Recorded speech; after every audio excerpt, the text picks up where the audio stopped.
Salam. Ya, semuanya sudah diberkati oleh banyak kesaksian dan juga pengalaman hidup Pak Gembala.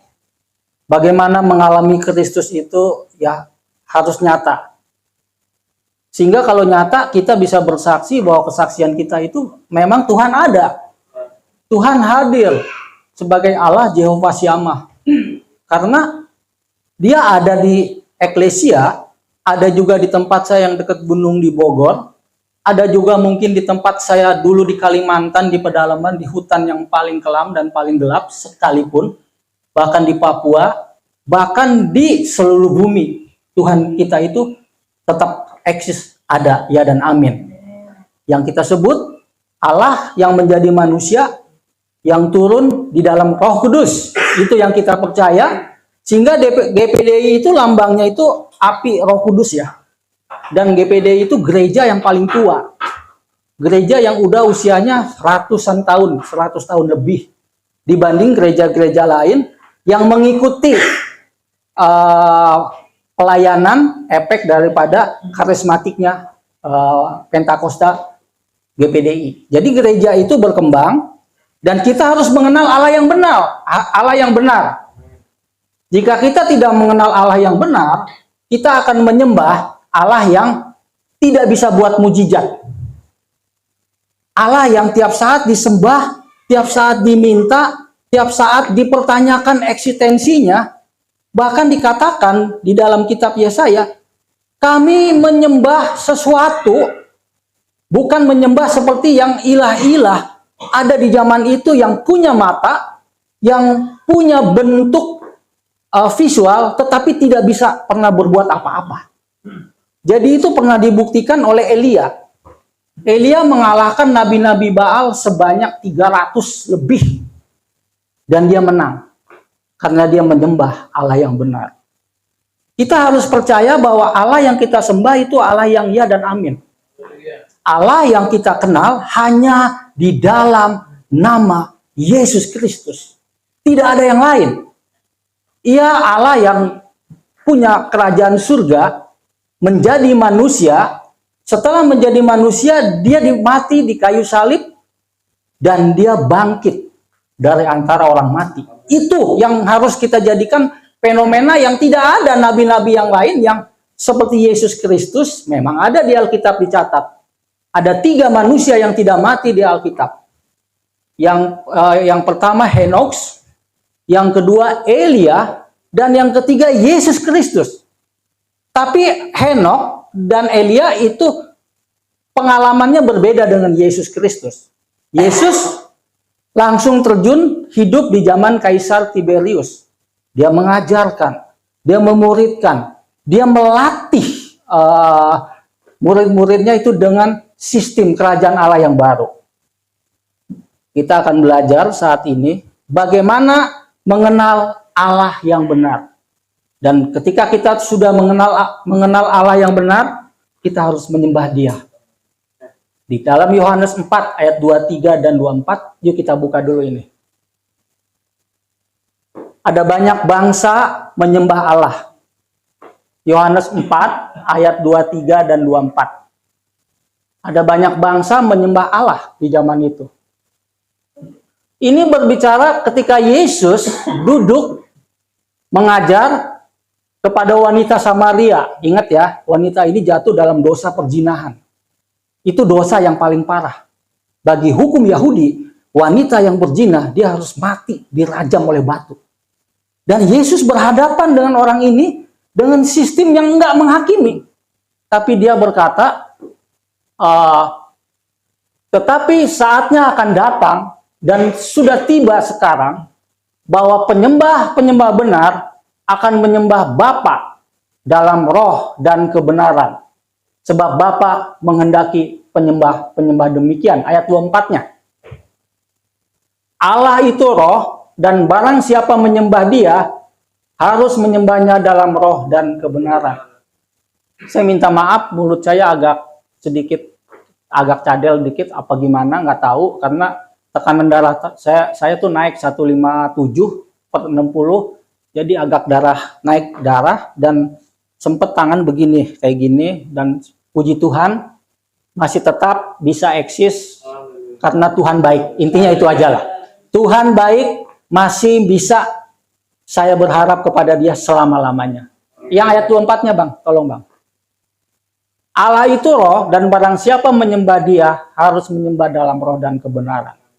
Wanita Samaria ini tahu bahwa yang ada di hadapan dia adalah Mesias. Mesias itu adalah seorang raja yang dinantikan oleh bangsa Israel, bangsa Yahudi, untuk membebaskan mereka dari perbudakan bangsa Roma di saat itu. Mereka nanti-nantikan. Mereka mempunyai mimpi, mempunyai visual bahwa dia akan seperti Yosua, dia akan seperti Musa yang membebaskan mereka dari perbudakan bangsa Mesir dengan sistem yang ajaib, yang mujizat yang akan dikerjakan Allah melalui pribadi Yesus ini. Bangsa Yahudi berharap seperti itu. Tetapi Yesus tidak memenuhi ekspektasinya bangsa Yahudi. Sehingga mereka banyak yang tidak percaya, banyak yang menolak, tetapi banyak juga yang menerima Yesus menjadi Tuhan dan Juru Selamat di zaman itu. Bagaimana kita mengenal Allah yang benar? Kita harus tahu siapa yang kita sembah. Ada tokoh ateis di dunia namanya Voltaire. Dia tinggal di Prancis. Tahun 1938 dia bilang itu begini. Ini Alkitab suatu ketika 20 atau 30 tahun yang akan datang akan menjadi bahan bacaan yang tidak akan pernah disukai umat manusia di dunia dan bahkan akan dibakar. Tokoh komunis Tan Malaka, Alimin dan Musa. Dia diberikan Alkitab dan Quran. Di Indonesia itu nggak divisualkan. Ditendang Alkitab dan Qurannya. Alimin dan Musa itu memusuhi Islam dan memusuhi agama. Setelah itu banyak tokoh-tokoh komunis dan ateis seperti Karl Marx, Lenin, dan juga Albert Einstein, ateis juga, dia tidak percaya kepada Tuhan yang benar. Bayangkan, Albert Einstein itu manusia yang mempunyai IQ yang paling tinggi. 200 lebih lah. Jadi sangat pintar sekali bangsa Yahudi.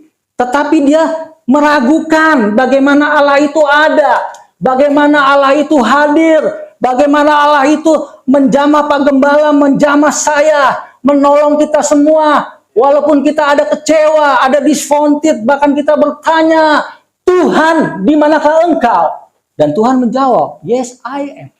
Aku ada di dalam hatimu. Aku ada di dalam engkau ketika engkau mencari aku di dalam roh dan kebenaran. Banyak tadi saya bilang Alimin, bilang Muso, itu tokoh-tokoh komunis Indonesia yang memang anti agama. Karena dia pernah melemparkan Quran, dan juga kitab Injil. Demikian juga dengan Voltaire. Voltaire bilang, katanya, Voltaire itu orang Perancis ya, Alkitab ini nggak akan disukai. Dalam waktu 20-30 tahun akan musnah. Nyatanya sampai saat ini Alkitab ini menjadi bacaan yang paling banyak dibaca di muka bumi. Dan menjadi buku yang paling indah kalau kita baca di Mazmur yang ditulis oleh penulis puisi terhebat di dunia sekalipun. Penulis terhebat di dunia puisi itu tidak akan bisa menyaingi tulisan daripada Mazmur Daud. Bayangkan, Voltaire bilang dalam 20-30 tahun ini akan hilang, akan tidak disukai. Nyatanya sampai saat ini, jutaan umat manusia bahkan miliaran menyukai ini sebagai bacaan pribadi, di mana mereka mencari Tuhan. Dan rumahnya Voltaire sampai saat ini, itu belum dicek datanya, menjadi tempat pelayanan bagi penerbitan buku-buku gereja. Jadi artinya gini, Tuhan itu hidup, amin. Yesus itu ada, amin. Dia ada dimanapun kita berada, walau dalam keadaan sulit sesulit apapun. Tadi udah disaksikan oleh siapa? Oleh Tristan ya. Dia doa supaya Tuhan tolong dengan kondisi yang sangat mepet ya, Bang ya. Tuhan jawab. Nah, kejadian seperti itu bukan kejadian yang biasa-biasa saja. Saya pernah mengalami di Kalimantan, maaf, 2002 saya menikah, itu saya tidak punya apapun. 2002 di pedalaman di mana mama saya baru meninggal, kakak saya yang terbaik yang suka kasih biaya saya baru meninggal. Kami harus menikah karena hukum adat sana. Kalau sudah ditentukan 6 bulan, harus 6 bulan menikah. Tidak ada uang sepeser pun saya pribadi. Saya saksikan, itu artinya nyata, Tuhan tolong. Saya harus membeli babi sesuai dengan tanggal lahir saya. Jadi 7 tambah 8 itu 15 ekor babi. Itu 15 ekor babi ya. Setelah itu ayam 150 ekor harus ada dia ada begitu. Tapi kami waktu itu dibantu oleh gereja. Jadi ada koordinasi penanganan, tidak ada uang apapun untuk kami menikah 2002. 22 Mei 2002 itu nyata. Tapi saya sudah bertobat. Saya sudah terima Yesus tahun 99. Dan saya katakan, Tuhan tolong saya dong. Tuhan tolong. Saya ini kakak saya udah meninggal, mama saya udah meninggal. Terus adik saya masuk sel karena bermasalah dan lain-lain. Kasusnya kasus berat. Tuhan tolong, nggak ada yang bisa nolong saya. Tidak ada keluarga. Keluarga saya cuma satu, Engkau Yesus. Aneh, Tuhan jawab loh. Sampai sekarang saya nggak dalam mimpi. Loh, saya udah ada anak 3 loh.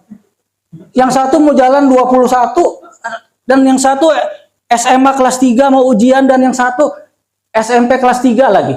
Itu bingung saya. Saya kerjanya juga maaf, dagang kopi, dan lain-lain nggak jelas lah. Tapi saya percaya, sekali-kali pun dalam hidup kita, Tuhan tidak akan pernah meninggalkan kita. Selama Yohanes 4 ayat 23 dan 24 itu menjadi gaya hidup kita percaya kepada Dia, kita mengandalkan Dia, kita juga memang bukan tipe pemalas. Kita akan kerja apa saja selama masih ada kerjaan. Tetapi percayakanlah semuanya itu, only Jesus, hanya Yesus yang bisa menolong. Nggak ada yang bisa yang lain menolong.